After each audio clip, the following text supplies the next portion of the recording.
الرحمن الرحیم دا یو ینګ کس دی موږ سره راغلی او د اپردین نه او د ده خپل د زندګۍ د ختمولو یو اټمپټ کړی و. په دې کې د ینګ کسانو دپاره سپیشلي د هغه خلکو دپاره چې کوم د موبایل ایپ په ذریعه باندې قرضې رالي او ځان په یو داسې دلدل کې اچي چې اخره کې هغه مجبوره شي چې خپله زندګي ختم کړي. نو دا نه صرف د دوی د لایف لپاره خطرناک دی بلکې د ټول د فیملی لپاره نه صرف د دې دنیا لپاره بلکې د آخرت لپاره هم خطره ده.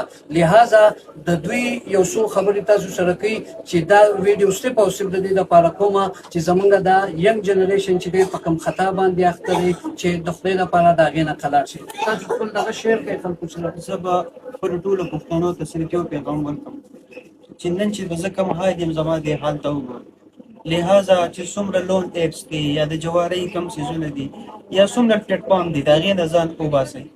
تاسو خو به یو طرف ته شئ خو ستاسو چې کومه پیندې ده مور پلار وروڼه خویندې نن که تاسو وګورئ زه په لږ تکلیف کې یم خو زما خاندان زما نه په زیات تکلیف کې دی. نو برای کرم سوال درته کوم چې د ځان نه خو د خپل فیملی د خپل په ستاسو چې څومره خلک ستاسو باره کې کوم ښه فیلینګ ساتي د هغې خیال وساتئ او برای کرم د دې څیزونو نه واوړئ. تاسو چې دی څو لون اخیستی و هغه څو ته دا ورسېدو؟ اصل کې ما اخیستی و 20,000 روپۍ لون، بیا هغه ورسېد 40 ته، د 40 هغه ورسېد 80 ته، د 80 هغه ورسېد 1.5 لک ته. اوس که زه مرم او که زه چوم نو زه به دا ډکوم.